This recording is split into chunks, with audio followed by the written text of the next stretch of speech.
Assalamualaikum warahmatullahi wabarakatuh. Alhamdulillahi rabbil alamin. Wa bihi nasta'inu ala umuri dunya waddin. Wassalatu wassalamu ala asyrafil anbiya'i wal mursalin. Sayyidina wa maulana Muhammadin wa ala alihi wa sahbihi wa tabi'ina lahum bi ihsanin ila yaumiddin. Amma ba'du. Kaum muslimin, jamaah, bapak-bapak, ibu-ibu, hadirin sekalian yang saya hormati rahimakumullah. Alhamdulillah, puji dan syukur kehadirat Allah Subhanahu wa taala. Pada malam hari ini kita kembali diperkenankan oleh Allah, diberikan kesempatan, diberikan kesehatan dan kekuatan, sehingga malam hari ini kita kembali insyaallah bersama-sama mengkaji ayat-ayat Allah Subhanahu wa taala, mengkaji tafsir Al-Qur'an Al-Karim. Malam hari ini insyaallah kita akan lanjutkan tafsir Quran surat Ali Imran ayat yang ke-100 dan ayat-ayat berikutnya. A'udzu billahi minasy syaithanir rajim. Bismillahirrahmanirrahim. Ya ayyuhalladzina amanu in tuti'u fariqan minal ladzina utul kitaba يردوكم بعد إيمانكم كافرين وكيف تكفرون وأنتم تتلى عليكم آيات الله وفيكم رسوله ومن يعتصم بالله فقد هدي إلى صراط مستقيم. يا أيها الذين آمنوا اتقوا الله حق تقاته ولا تموتن إلا وأنتم مسلمون واعتصموا بحبل الله جميعا ولا تفرقوا واذكروا نعمة الله عليكم إذ كنتم أعداء فألف بين قلوبكم فأصبحتم بنعمته إخوانا وكنتم على شفا حفرة من النار فأنقذكم منها كذلك يبين الله لكم آياته لعلكم تهتدون. الله حمد القرآن. يا أيها الذين آمنوا إن تطيعوا فريقا. Wahai orang-orang yang beriman. Di sini Allah Subhanahu wa taala menyeru secara langsung kepada orang-orang yang beriman. Ini berbeda dengan ayat yang sebelumnya, yaitu 98 dan 99, di mana Allah Subhanahu wa taala menyeru Rasulnya Muhammad sallallahu alaihi wasallam agar menyeru kepada ahli kitab, yaitu dengan firman Allah, "Qul ya ahlal kitab." Yang diperintah oleh Allah untuk menyeru adalah Rasulullah kepada ahli kitab. Sedangkan di ayat yang ke-100 langsung Allah Subhanahu wa taala menyeru kaum mukminin tanpa melalui wasithah atau tanpa melalui perantara. Allah Subhanahu wa taala berfirman, "Ya ayyuhalladzina amanu." Wahai ingatlah orang-orang yang beriman. In tuti'u, jika kalian mentaati. Mentaati mana yang mengikuti, menuruti. Fariqam minal ladzina utul kitab, sekelompok orang dari orang-orang yang diberikan Alkitab, yakni orang-orang Yahudi. Sekelompok orang ini siapa? Para ahli tafsir menyebut-nyebut nama, yaitu namanya Syas bin Qais dan kawan-kawan. Syas bin Qais dan kawan-kawan. Yaruddukum, kata Allah, jika kalian mentaati, mengikuti, menuruti sekelompok dari orang-orang ahli kitab, yaruddukum, maka mereka akan mengembalikan kalian ba'da imanikum, setelah iman kalian, kafirina, kembali keadaan kafir. Bapak Ibu yang saya hormati rahimakumullah. Nah, apa yang dimaksud dengan kembali keadaan kafir atau kembali kepada kekafiran, yang menjadi kafir lagi? Kalau kita membaca sebab nuzulnya, di mana orang-orang Aus, yaitu satu anak suku di Madinah, dan orang-orang Khazraj juga sama anak suku di Madinah yang sebenarnya dari satu suku. Mereka di zaman jahiliyah, Aus dan Khazraj, yang sebenarnya adalah keturunan dari dua bersaudara. Di zaman jahiliyah mereka selalu dan senantiasa berperang serta membiarkan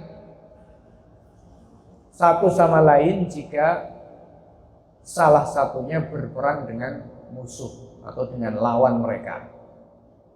Jadi ketika Aus dan Khazraj ini masih di zaman jahiliyah, mereka saling berperang di antara mereka sendiri, bahkan bertahun-tahun, ratusan tahun, seperti disebut nanti di dalam ayat yang ke-103.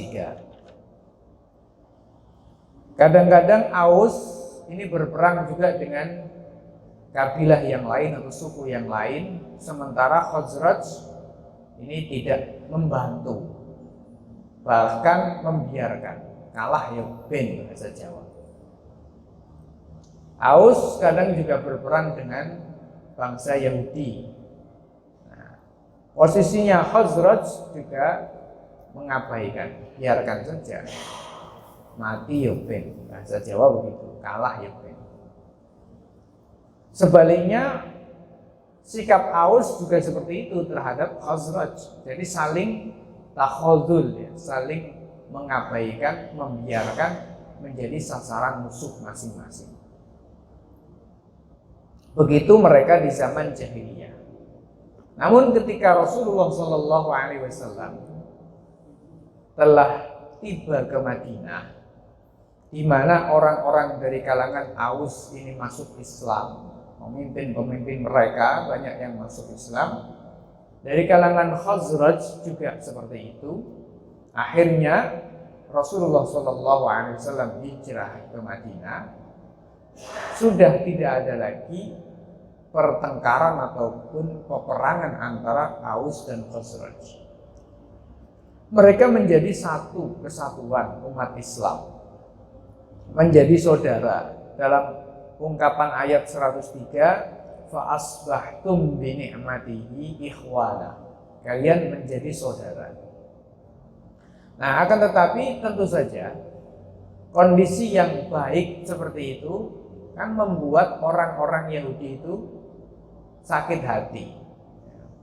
Jadi orang jahat ini kalau ada orang baik itu jadi sakit hati. Orang-orang Yahudi sakit hati. Nah, di antara mereka ada yang tadi kita sebut namanya Syas bin Qais dan kawan-kawannya. Nah, akhirnya mereka mengirimkan seorang utusan atau salah seorang dari mereka yang pintar berbicara, pandai bersyair, pandai untuk membangkitkan emosi dan melakukan provokasi. Akhirnya orang ini mengingatkan Aus, mengingatkan Khazraj dengan masa lalu mereka. Apa masa lalu mereka yang paling dekat? Yaitu adalah perang Bu'ats namanya. Perang Bu'ats ini terjadi kurang lebih sekitar 3 tahun sebelum hijrahnya Rasul Muhammad Shallallahu Alaihi Wasallam ke Madinah. Jadi artinya itu baru saja masih dalam ingatan mereka bagaimana panasnya perang di antara Aus dan Khazraj di dalam perang Bu'ats itu. Nah, memori itu dihidupkan lagi, memori permusuhan zaman jahiliyah dihidupkan. Nah, akhirnya orang-orang Aus dan juga orang-orang jahiliyah ini seperti tersulut emosinya. Jadi kembali mengingat masa jahiliyah sampai akhirnya hampir berperang lagi. Satu sama lain saling menyeru, ya lal Khazraj. Orang-orang Khazraj mengatakan ya lal Khazraj. Maknanya kalau bahasa kita Khazraj harga mati, kita pokoknya harus bela. Orang-orang Aus juga mengatakan ya lal Aus, pokoknya kita harus bantu, harus kita dukung Aus. Nah, mereka saling mengambil senjata mereka. Nah, waktu itu kemudian Rasulullah Shallallahu Alaihi Wasallam datang dan mengatakan kepada mereka, atad'una bid'awal jahiliyah wa ana adhurikum. Apakah kalian itu menyerukan seruan jahiliyah? Yang dimaksud dengan seruan jahiliyah itu apa? Ya tadi itu, ya alal Aus, ya Khazraj, ya. Seruan jahiliyah itu mengajak membela sukuisme, mengajak membela kebangsaan. Itu seruan jahiliyah. Kalau misalnya sekarang orang Jawa pokoknya menang kalah itu bela wong Jawa, salah bener itu wong Jawa. Ini namanya dakwah jahiliyah, seruan jahiliyah, fanatisme, hamiyah jahiliyah, fanatisme jahiliyah. Pokoknya rawong Indonesia orang salah bener pokoknya Indonesia harga mati. Ini dakwah jahiliyah namanya, seruan jahiliyah. Jadi kebangsaan ini adalah dakwah jahiliyah. Karena pasti yang namanya sukuisme itu akan memecah belah hakikatnya. Kebangsaan juga akan memecah belah. Umat Islam dari berbagai macam bangsa itu terpecah belah dengan adanya kebangsaan, dengan adanya yang kita sebut dengan nation state itu juga jadi pecah belah.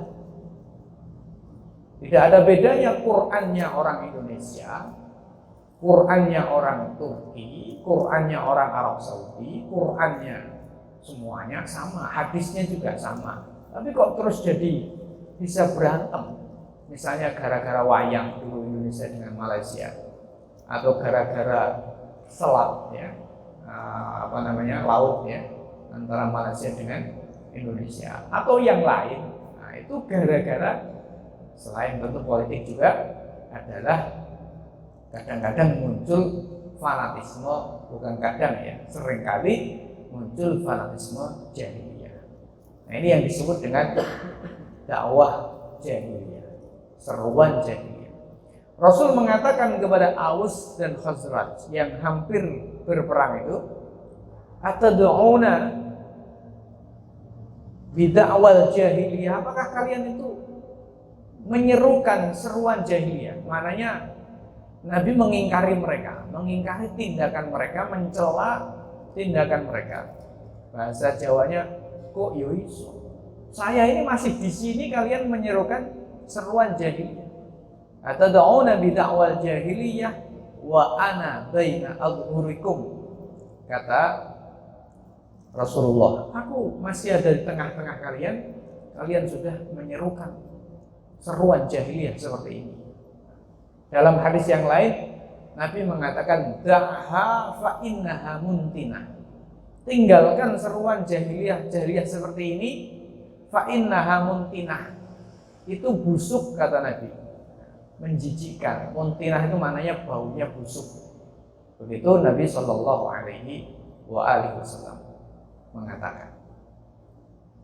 Kaum muslimin jamaah Bapak Ibu yang saya hormati rahmatullah. Nah akhirnya karena Rasul Shallallahu Alaihi Wasallam mengingatkan mereka bahwa mereka telah disatukan oleh Allah dengan Islam, kemudian mereka kembali. Dikatakan dalam riwayat fata'ana ba'duhum ba'du. Satu sama lain saling berangkulan. Kembali minta maaf, tadi kok bisa emosi, tadi itu ceritanya bagaimana gitu kan. Nah, dimasuki oleh setan. Nah, maka kemudian turun ayat ya ayyuhalladzina amanu in tuti'u fariqam minal ladzina utul kitaba yaruddukum ba'da imanikum kafirin. Wahai orang-orang yang beriman, kalau kalian menuruti, mengikuti, mentaati sejumlah orang dari ahli kitab, mereka bisa-bisa mengembalikan kalian setelah kalian beriman jadi kafir lagi.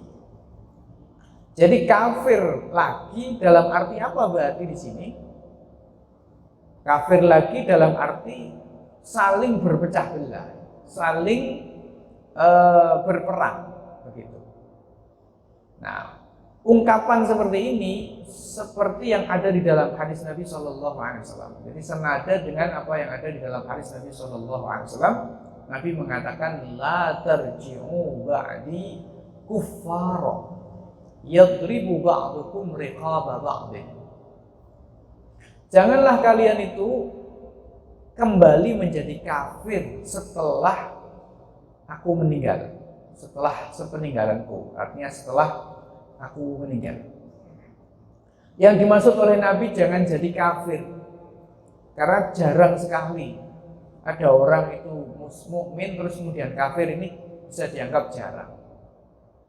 Lantas apa maksud Nabi Shallallahu Alaihi Wasallam jangan kembali menjadi orang-orang kafir? Nabi mengatakan yadribu ba'dukum riqaba ba'din. Satu sama lain saling berperang, memukul leher satu sama lain. Maksudnya bunuh-membunuh, perang antara sesama kaum muslim. Itu bentuk kekafiran dalam arti perbuatan seperti perbuatannya orang yang kafir yang berperang di antara sesama mereka hanya karena hal-hal yang remeh-temeh atau hal-hal urusan dunia. Seperti sekarang Ukraina dan Rusia. Kaum muslimin jamaah Bapak Ibu yang saya hormati rahimahullah. Akan tetapi bisa juga makna kafirin ini dalam arti kafir keluar dari agama Islam. Ya, keluar dari agama Islam. Artinya kalau orang Islam ini, orang-orang beriman itu mengikuti arahannya, mengikuti ajarannya orang Yahudi, ya memang bisa jadi kafir beneran kalau dituruti kemauan orang-orang Yahudi. Kaum muslimin jamaah Bapak Ibu yang saya hormati rahimakumullah. Jadi bisa bermakna kafir dalam arti khuruj anil millah, keluar dari ajaran, keluar dari Islam. Bisa bermakna kafir dalam arti berperang di antara sesama kaum muslimin. Dua-duanya maknanya benar. Lalu Allah katakan wa kaifa takfuruna. Kalau kita lihat ayat 101 ini, makna kafir adalah kafir beneran. Tapi juga tidak menutup kemungkinan makna kafir ini maknanya adalah berperang. Juga bisa. Wa kaifa takfuruna. Dan bagaimana kalian bisa kafir? Ini istifham, pertanyaan yang sifatnya untuk ta'jib, aneh, untuk mengungkapkan satu kejanggalan atau keanehan. Kok bisa? Tidak bisa. Wa kaifa takfuruna, bagaimana kalian tuh bisa kafir? Wa antum tutla alaikum, sementara kalian itu dibacakan atas kalian ayatullahi, ayat-ayat Allah. Wa fikum rasuluh, dan di tengah-tengah kalian ada Rasul Allah. Bagaimana kalian bisa kafir sementara ayat-ayat Allah dibacakan kepada kalian dan di tengah-tengah kalian ada Rasul Allah, yaitu Nabi Muhammad SAW. Artinya di tengah-tengah mereka ada dua penghalang yang bisa menghalangi mereka itu kafir. Kok sampai kafir, itu sangat aneh sekali. Itu maknanya istifham. Nah, apa dua perkara yang menghalangi mereka jadi kafir? Yaitu satu, dibacakannya ayat-ayat Quran. Yang kedua, adanya Rasulullah SAW di tengah-tengah mereka. Jadi adanya Rasulullah SAW di tengah-tengah mereka itu menjadi benteng yang sangat kuat bagi terjadinya kekufuran di tengah-tengah kaum mukminin. Dan ini terbukti ketika Rasulullah SAW wafat, itu kan kemudian banyak orang murtad. Ini pada masa Abu Bakar radhiyallahu anhu. Maka pada masa Abu Bakar itu ada perang yang dilakukan oleh Abu Bakar terhadap siapa? Terhadap orang-orang yang murtad. Yang kedua terhadap mani'iz zakat, orang-orang yang tidak mau membayar zakat. Kalau Bapak Ibu membaca sejarah atau sirah Khulafair Rasyidin, sirahnya para Khulafaur Rasyidun setelah wafatnya Rasulullah SAW, Abu Bakar yang menjadi khalifah, menjadi pemimpin mengganti Rasulullah, menghadapi fitnah yang besar, yaitu apa? Fitnah irtidadul Arab, murtadnya bangsa Arab dari Islam.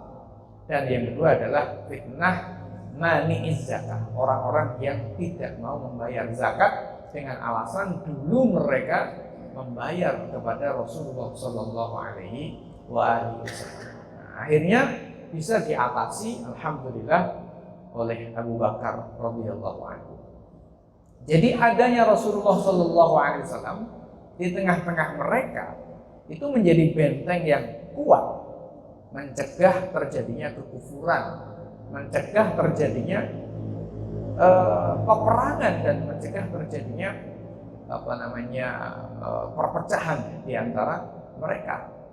Sebab memang ketika kemudian Rasulullah SAW wafatnya, itu belum sampai 30 tahun kaum muslimin sudah mengalami mulai bibit-bibit perpecahan, yaitu ketika terjadi fitnah qatlu Utsman radhiyallahu anhu, dibunuhnya Sayyidina Utsman radhiyallahu anhu. Nah, begitu. Sampai kemudian fitnah perang Jamal antara Sayyidina Ali radhiyallahu anhu dengan Sayyidatuna Fatimah, Sayyidatuna Aisyah radhiyallahu anha, dan berlanjut kemudian muncul lagi perang Siffin antara Sayyidina Ali radhiyallahu anhu dan antara Muawiyah bin Abi Sufyan. Nah, kaum muslimin jamaah Bapak Ibu yang saya hormati rahimahullah. Nah, kemudian bagaimana nasibnya orang-orang yang tidak berjumpa dengan Rasulullah SAW? Artinya Rasul tidak ada di tengah-tengah mereka. Ayat-ayat Quran itu tidak dibacakan kepada mereka oleh Rasulullah tentunya.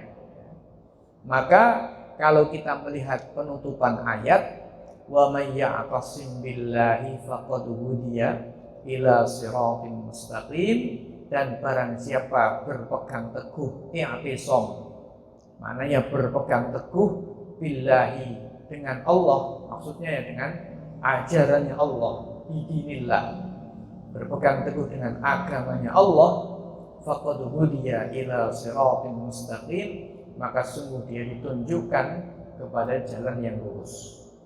Artinya jaminan bahwa umat Islam itu tidak kufur, tidak menyimpang, tidak terjadi perpecahan, itu sebenarnya selalu dan senantiasa bisa diwujudkan dengan syarat di situ ayat Quran dibacakan kepada mereka, di situ ada Rasulullah. Maksudnya ayat Quran dibacakan kepada mereka dan di situ ada Rasulullah bagaimana? Ya, maknanya adalah kaum muslimin berpegang teguh dengan agama Allah Subhanahu wa taala. Dengan berpegang teguh dengan agama Allah itu berarti maknanya sama seperti halnya ayat Quran dibaca.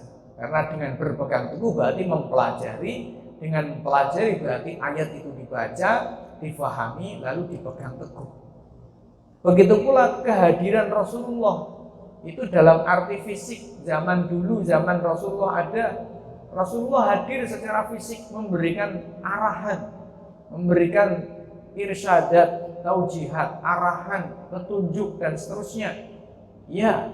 Nah, ketika Rasulullah tidak ada, artinya sudah wafat, bagaimana? Hadis-hadisnya Nabi Shallallahu Alaihi Wasallam ada menjadi petunjuk. Maka Nabi Shallallahu Alaihi Wasallam pun mengatakan dalam hadis riwayat Tirmidzi dan lain-lain, Nabi Shallallahu Alaihi Wasallam mengatakan, taraktu fikum amrayni, saya tinggalkan di tengah-tengah kalian dua perkara, ma in tamassaktum bihima lan tadillu abadan, yang kalau kalian itu masih terus berpegang teguh dengan dua perkara ini, kalian tidak akan sesat. Begitu.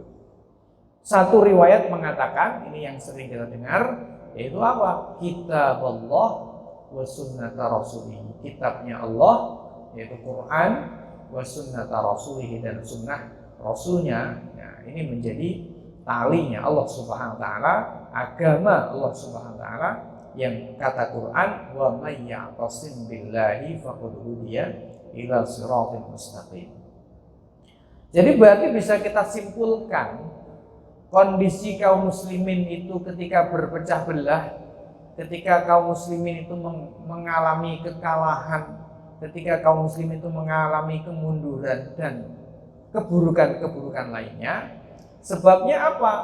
Ya, berarti sebabnya mereka tidak i'tisam billah, tidak berpegang teguh dengan Allah, artinya dengan agamanya Allah. Berarti maknanya Rasulullah tidak dihadirkan di tengah-tengah kehidupan mereka. Maksudnya Rasulullah tidak dihadirkan di tengah-tengah mereka itu bagaimana? Ajarannya tidak dijadikan petunjuk, tidak dijadikan sebagai jalan hidup, tidak dijadikan sebagai pegangan untuk menjalani kehidupan. Sehingga maknanya seolah-olah ayat itu tidak dibaca di tengah mereka. Dibaca itu kan maknanya bukan sekedar dibaca seperti membacakan Al-Quran kepada orang mati, gitu kan? Jadi bahwa membacakan Quran kepada orang mati itu ada manfaatnya, iya.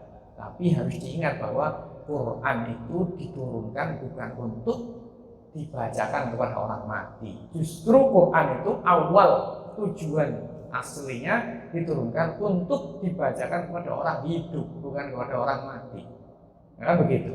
Nah, kadang-kadang masyarakat Indonesia ini sebagiannya tentunya kewalik-walik, terus mati dibaca Quran, zaman murid ora tahu maca Quran. Nah, begitu. Nah, ini kan kewalik-walik. Nah, Quran itu asli diturunkan untuk apa? Ya hudan linnas, sebagai petunjuk bagi manusia.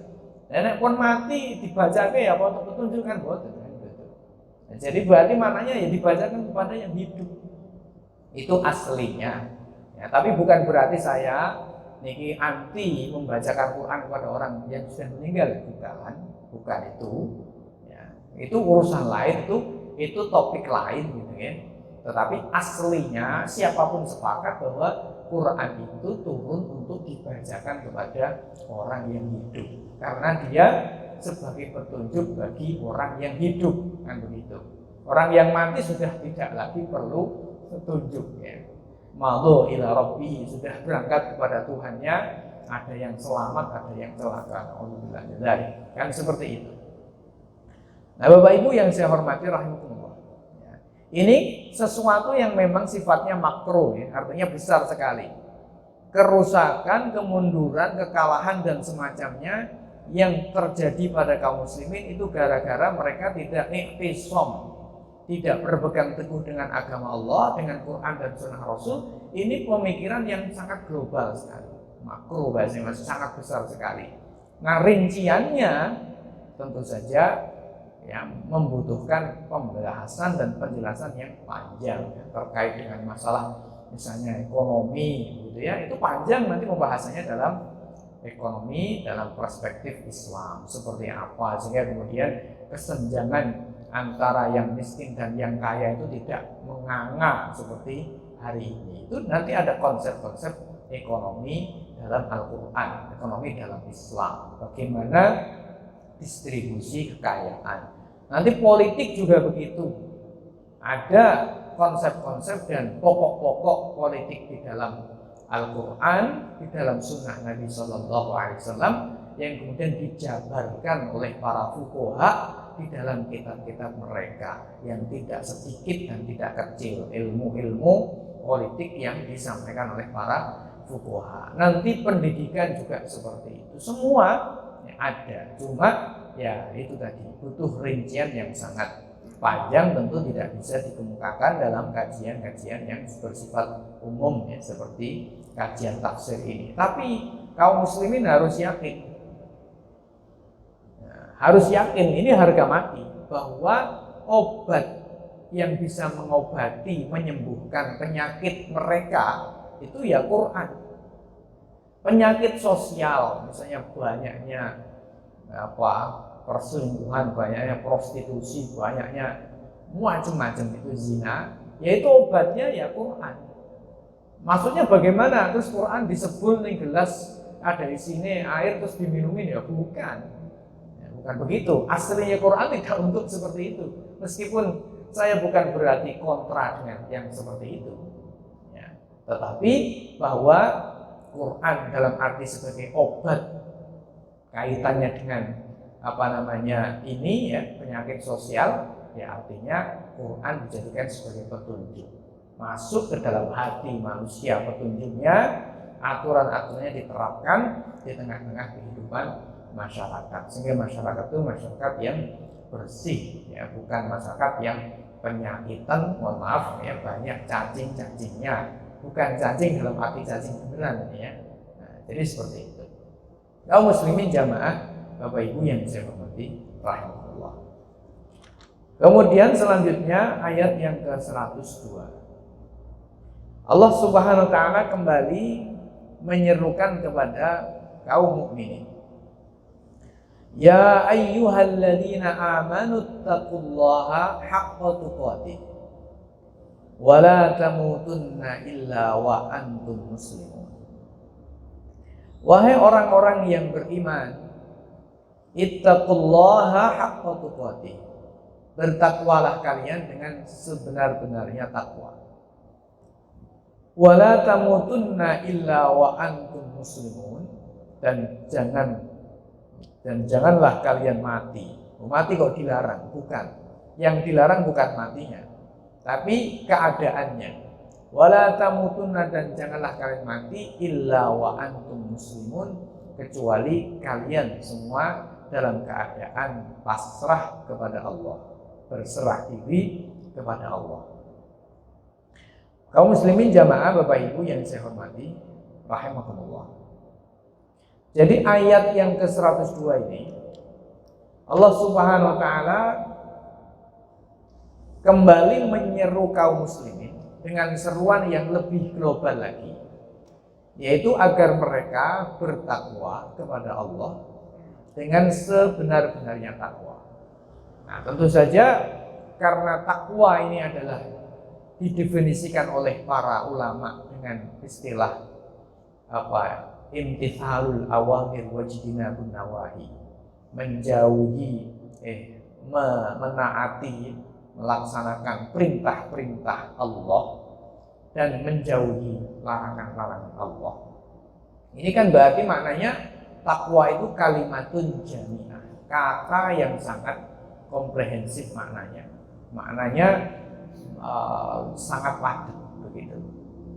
Jadi itu takwa. Itulah yang dituntut oleh Allah Subhanahu wa taala. Jadi ukurannya takwa.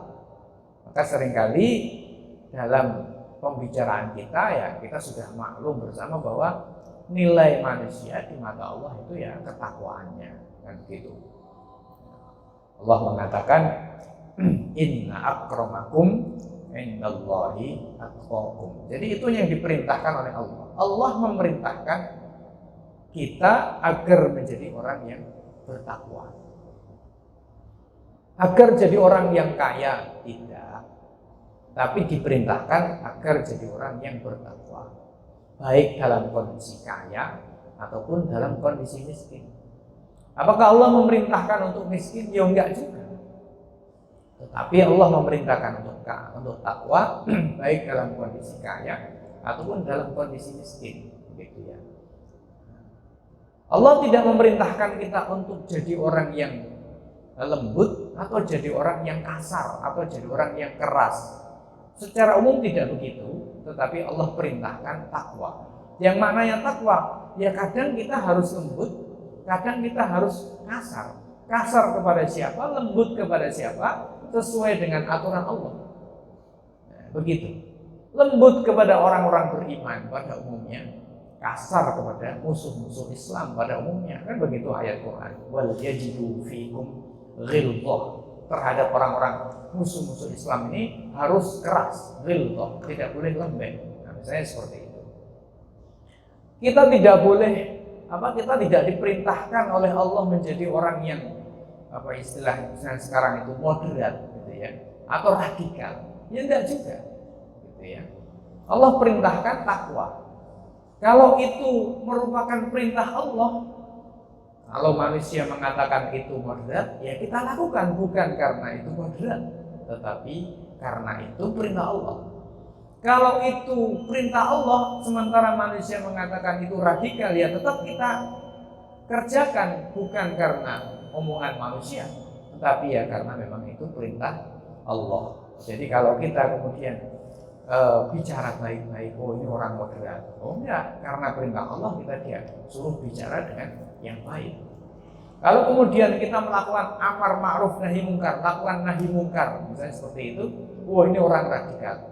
Ya terserah, Allah memerintahkan untuk amar ma'ruf nahi mungkar. Kaum muslimin jamaah Bapak Ibu yang saya hormati Allah, insyaallah akan kita ulangi lagi penjelasan ayat 102 yang belum selesai berkaitan dengan wala tamutunna illa wa antum muslimun. Itu maksudnya bagaimana? Insyaallah akan kita sampaikan pada pertemuan yang akan datang.